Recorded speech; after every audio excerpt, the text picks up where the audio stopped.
Next है गांधी जी return in India 1914 में जब गांधी जी भारत आए, आफ्टर द 20 ईयर वो अफ्रीका में रहने के बाद गांधी जी 1914 में इंडिया में आए, तो उन्होंने डिसाइड किया, he now decided to guide Indians political scenario, Bharat के पॉलिटिकल सिनेरियो को जो है गाइड करने के लिए इंडियंस को गाइड करने का उन्होंने डिसाइड किया।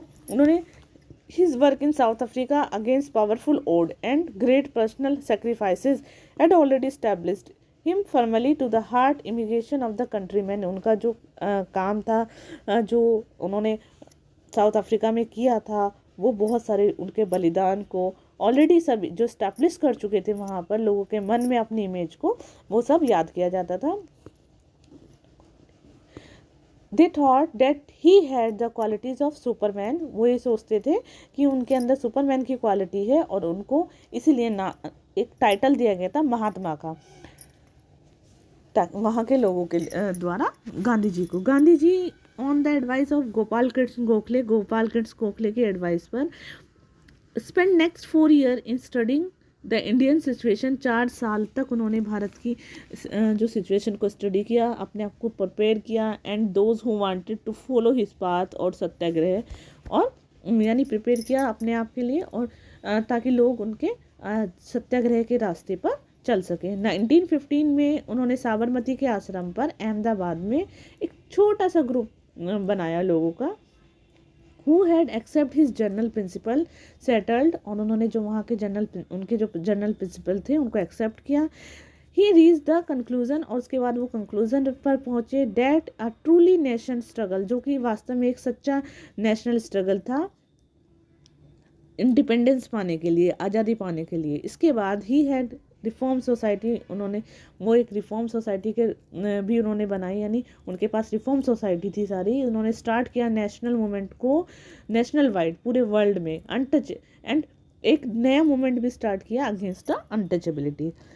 उन्होंने कहा people of all of the so called lower caste, उनको लोअर कास्ट कहा जाए, जो लोअर कास्ट के लोग हैं उनको हरिजन या गोड्स ऑफ चिल्ड्रन कहा जाए, भगवान के बच्चे। गांधी जी ने वर्क किया रिवाइव विलेज क्राफ्ट के लिए, विलेज जो क्राफ्ट था उसको आगे बढ़ाने के लिए। कुछ स्मॉल इंडस्ट्रीज़ उन्होंने गांव में शुरू की।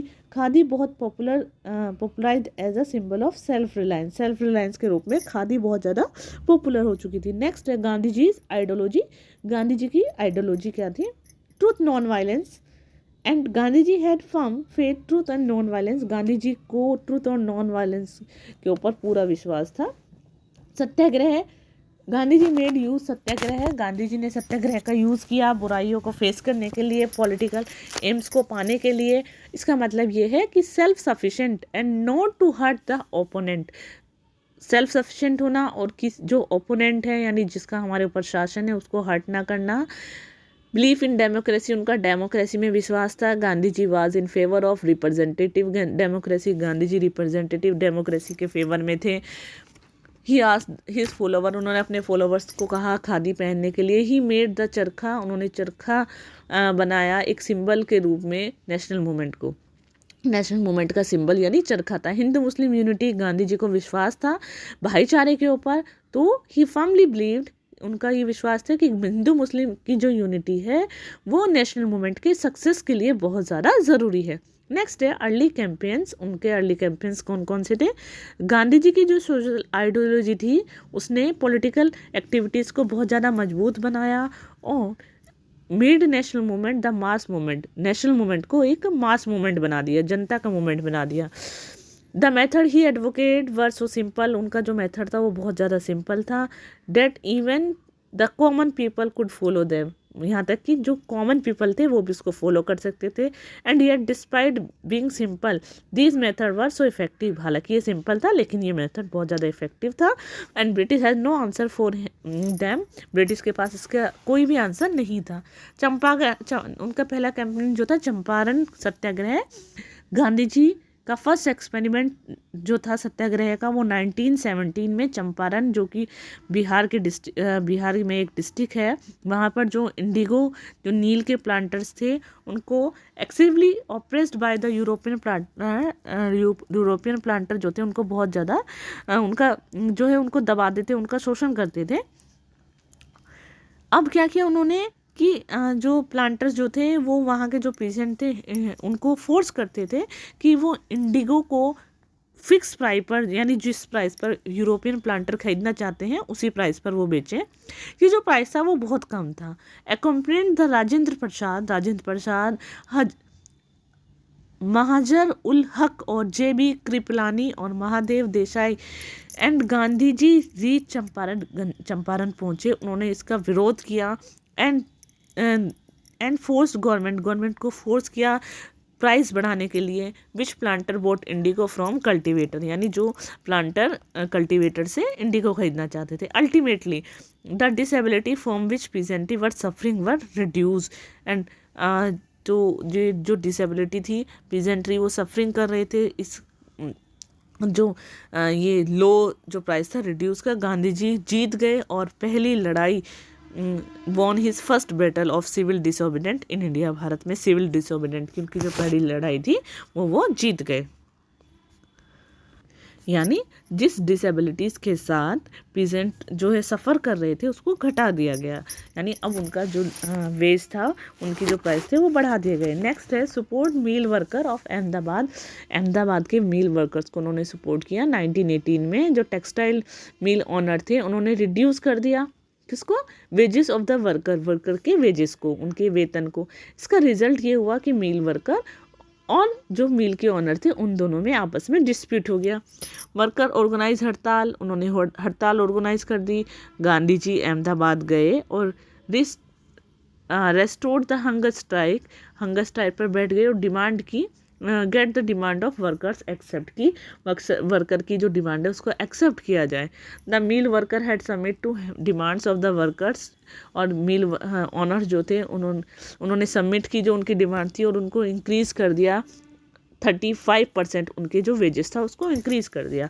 नेक्स्ट है खेड़ा स्ट्रगल। खेड़ा जो कि गुजरात के डिस्ट्रिक्ट है, वहाँ पर क्या था, क्रॉप फेल हो गई एंड फेमिनी कंडीशन वॉर्स, और वहाँ पर भुखमरी वाली कंडीशन बहुत ही ज़्यादा, मतलब हम ये कहें कि सूखे वाली कंडीशन कि वहाँ पर जो क्रॉप फेल हो गई थी तो लोग भूखे मरने लगे। Many cultivators were unable to pay the tax, बहुत सारे कल्टीवेटर्स जो थे यानी किसान जो थे वो टैक्स पे नहीं कर पा रहे थे। तो गांधी जी वहाँ पर आए अपने खुद के एड्स के साथ ही ड्राफ्ट पेटिशन, उन्होंने पेटिशन ड्राफ्ट किया और पूछा for the suspension of revenue collection के सस्पेंशन के लिए। लेकिन गांधी जी की पेटिशन जो है वो रिजेक्ट कर दी गई। Gandhi ji suggest to some of his follower, उन्होंने अपने कुछ फॉलोवर्स को सजेस्ट किया that they should remove the crops themselves from field that have been attacked by the government, कि उन्हें अपने क्रॉप्स को खुद ही रिमूव कर देना चाहिए फील्ड से, ताकि that had been attacked by the government जो है उनके उस पर अटैक ना कर सके। वो ये जानते थे कि it would be followed by arrested, ऐसा करने से वो अरेस्ट होंगे। But all were ready to face consequence, वो सब इस चीज़ को फेस करने से बिल्कुल तैयार थे। They were arrested and given short term of imprisonment, और थोड़े टाइम के लिए जेल में डाल दिया गया। Fortunately the struggle ended soon by the agreed compromise, कुछ समय के लिए ये जो स्ट्रगल था वो रुक गया, ख़त्म हो गया मतलब कुछ कॉम्प्रोमाइज़ के साथ। Kheda struggle was great step to awakening the mass, Kheda का जो स्ट्रगल था वो आम जनता को जगाने के लिए बहुत बड़ा स्टेप था। इंडिया के जो आम जनता थी सेंस ऑफ देयर राइट्स, अपने राइट्स के लिए, अपनी एबिलिटी के लिए को जीतने के लिए, अपनी डिमांड्स को एक्सेप्ट कराने के लिए गवर्नमेंट के द्वारा 1919 में Gandhi ji had become most powerful leader in India, Bharat के बहुत पावरफुल लीडर के रूप में बन गए। ड्यू टू हिज एफर्ट, अपने एफर्ट से कॉमन लोग जो थे for the first time become involve in national movement, Gandhi ji के एफर्ट से ही जो आम जनता थी वो नेशनल जो मूवमेंट थी उसमें पार्टिसिपेट करने लगी, उसमें इन्वॉल्व हो गई। बहुत सारे मास मूवमेंट स्टार्ट किए गए उनकी लीडरशिप में। दीज मूवमेंट इनिशिएटिव एक्टिव सच कौन कौन से थे? Peaceful demonstration, boycott of court and कौन कौन सी एक्टिविटीज़ यानी उनके उसमें मूवमेंट में थी? पीसफुली डेमोन्स्ट्रेशन, बहुत शांतिपूर्ण तरीके से काम करना है, बायकॉट करना है कोर्ट्स का, एजुकेशनल इंस्टीट्यूट्स का, peaceful defined law and non payment of the tax, tax को पे नहीं करना, picking shop, selling foreign goods, जो फॉरेन गुड्स हैं उनकी शॉप्स को वहाँ से सामान ना खरीदा जाए, पिकिंग कर दिया जाए। Okay students.